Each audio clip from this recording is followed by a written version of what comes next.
Hi, I'm Dave Cathey. I'm the food dude. Today we're going to be frying a turkey. In my opinion, it's the best way to have turkey. It takes a lot less time to make, and it comes out perfectly every time.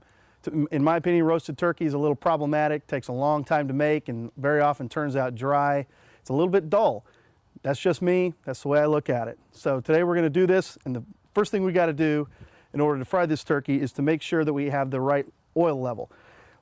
Hot oil can be very dangerous. We're talking about 450 to 500 degrees in some cases. And so we got to make sure we're not overflowing. So what we've done is I've put the turkey in the pot already and filled it with water. I pushed the turkey down. And now that I've got it pushed to the bottom, I make sure I have about 2, maybe 3 inches of clearance between the water level and the turkey. And then I pull the turkey out. However much water is remaining in the pot, I gauge it. That's how much oil I need in the pot.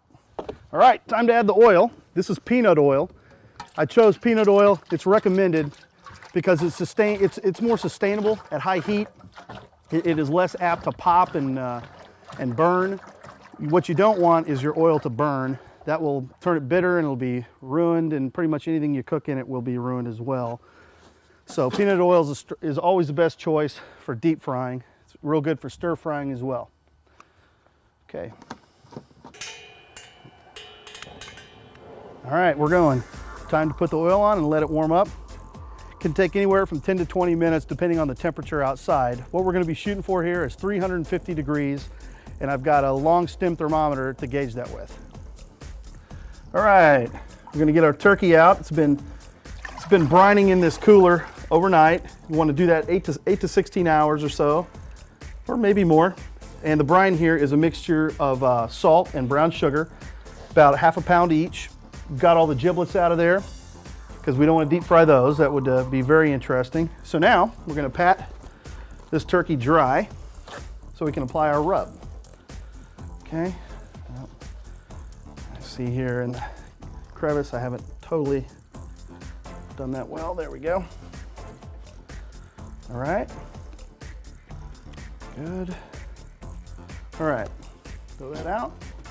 And then our rub is a mixture of salt and pepper and chili, and that's pretty much it. Real simple stuff. You can, whatever rub you like, that's the rub that works.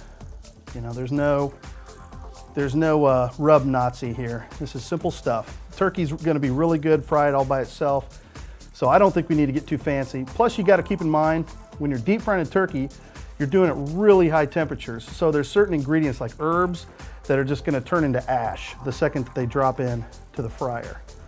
So just rub this guy down as thoroughly as humanly possible, and it'll be ready to go here in about 2 minutes or so.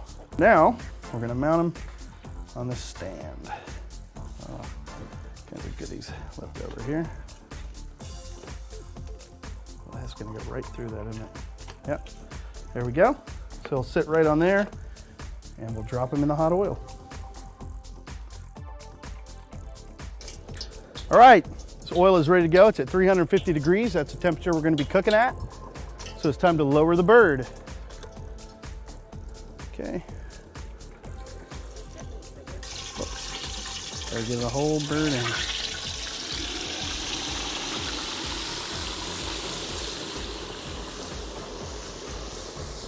Okay, our bird's in. We'll be double checking the temperature periodically with our gauge, and we're gonna cook it for about 3 minutes per pound. This here is about a 12-pound turkey, so we'll cook it for approximately 36 minutes. And we will use our meat thermometer to make sure that we're at 170 degrees before we serve it. Now we're just waiting for the bird to cook, and we'll take a couple minutes to talk about some safety concerns. We've got the lid on the pot, so that when the hot oil is bubbling around, it doesn't come flying out. It also protects it from any possible moisture that might, somehow end up in the pot. Say you actually had a little bit of rain pop up on you or something like that, or spill a drink. If any kind of liquid that goes into the hot oil is going to come out about 1,000 degrees faster and 10 times harder. So we want to cover it.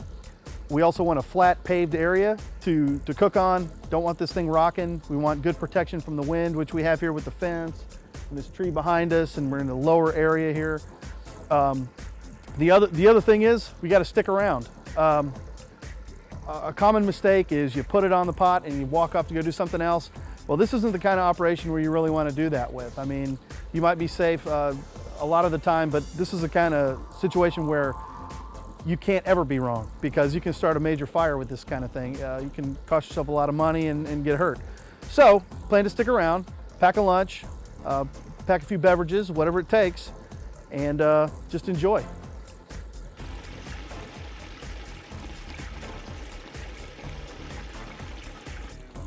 Okay, meat thermometer says 174. That means this bird's ready to pull out, so that's what we're gonna do.